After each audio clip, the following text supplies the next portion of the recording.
Lep dober dan vsem skupaj in hvala za to, da ste z nami. V Slovenski ljudski stranki smo resnično zelo zaskrbljeni nad tem, kaj se dogaja v Republiki Sloveniji ob koncu avgusta 2014, v času, ko je cela država v globoki recesiji, velikih javnofinančnih težavah in pa tudi gospodarski krizi. Za nami so parlamentarne počitnice. Sam sem bil ves čas mnenja, da so letošnje parlamentarne počitnice bistveno premalo delavne, predolge in da bi se odgovorni v Republiki Sloveniji morali tudi v avgustovskem času in pa v julijskem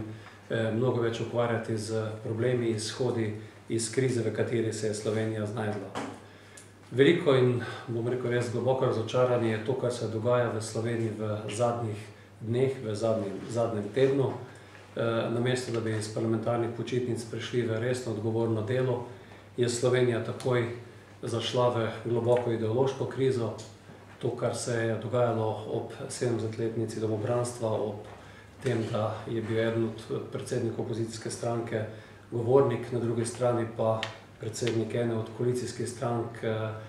tisti, ki je v skrajno ideološkem tonu to temo odprl na široko in zopet je slovenski prostor zaposlovala predvsem ideologija, razlike, to, kar si imamo povedati za to, kar se je zgodilo 70 let nazaj. V Slovenski ljudski stranki smo vztrajno ves čas govorili, da je zgodovina tista, ki naj sodi te zadeve, da v politiki v tem času predvsem se ukvarjamo s prihodnostjo, zato resnično obsojamo in konec koncev nam je tudi gospod Pahor, Boris Pahor na praznovanju stoletnice nalil čistega vina in nam ta nesporna moralna avtoriteta povedal, da to ne sodi na našo agendo in da enostavno s tem treba prenehati in stopiti skupaj. Moram reči, da sem v tem tednu tudi opravil razgovor z našo moralno avtoriteto, z gospodom dr. Francom Zagožnom in so njegova stališča, njegova mnenja povsem identična z mnenji dr. Borisa Pahorja. Istočasno se zgodijo te stvari, ki so se začele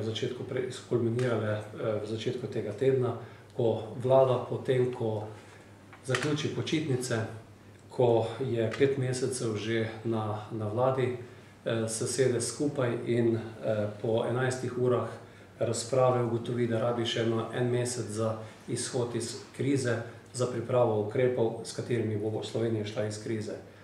Še enkrat več se potrjuje to, kar smo dejali že na začetku, kar je predsednica v uvodnih nagovorih pokazala, da praktično vlada stopila v ta prostor brez pravega koncepta, da je vlada zelo heterogena in da namesto, da bi se usedli za mizo in pa spregovorili o tem, kaj bodo naredili, povedo vsak posebej, kaj se ne sme zgoditi. O tem, da bi prepotrebne ukrepe, ki so v veliki meri tudi že kot osnovo zapisani v programu stabilnosti, da bi pripravili, začeli z njimi tudi urejati slovenske javne finance in tudi kompletno reformno zgodbo, od tega ni nič. Istočasno se zgodi tudi to bizarno kadrovanje in pa ta politična boleska v Luki Koper, ki dokončno razgali to, kar smo, poudarjam, smo zastonj, da se katerakoli politična stranka distancira od tega v Sloveniji počela v zadnjih 20 letih in se iz leta v leto samo stopnjevalo in doseglo resnično neke groteskne razsežnosti v samem primeru Luke Koper, hkrati pa tudi razgalilo to, da dobesedno danes Sloveniji ne vlada Republike Slovenije, ampak različna interesna združenja in da je v bistvu vlada bolj skupina, ki se ukvarja z nekimi interesi, kot pa z resnično problemi Slovenije v tem času. Do občank in občanov, državljank in državljanov je to povsem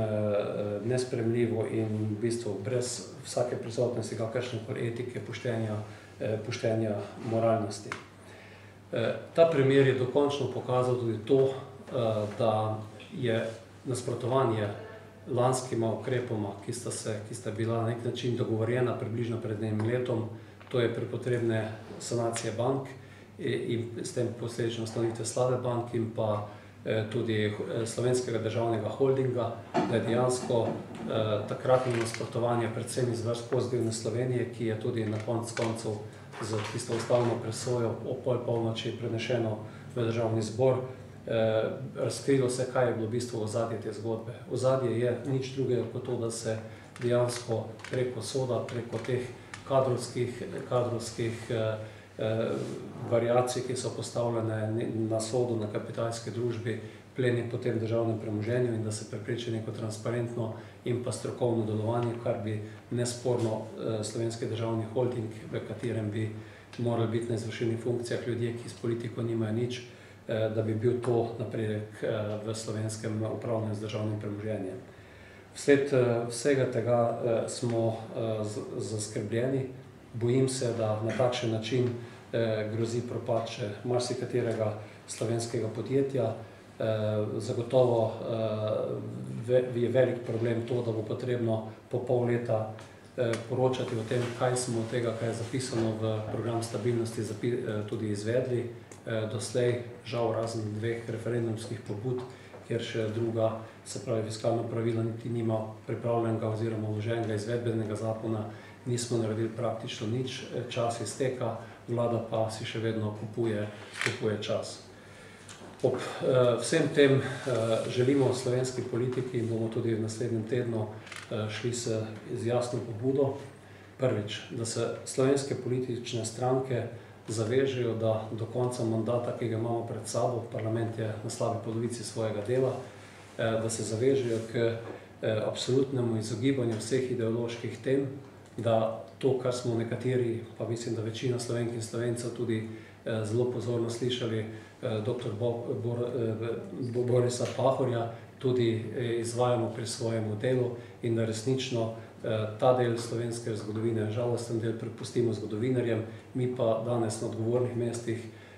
plačani tudi z denarjem slovenskih davkoplačevalcev, iščemo ukrepe za izhod iz te krize. Zato upam, da bodo slovenske politične stranke dovolj zrele in da to pobudo tudi podpišejo in da jo tudi v nadaljevanju spoštujejo.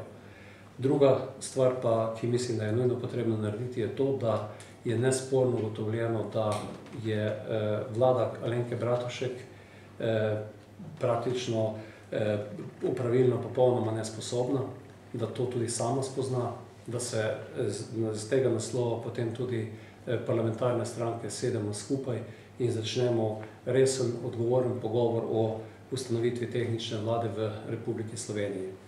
Sam mislim, da je v teh 2 letih se pokazalo, tako v lanskem letu, da so nekateri ukrepi bili pripravljeni, da je zaradi razdvojenosti slovenske politike lanskem letu prišlo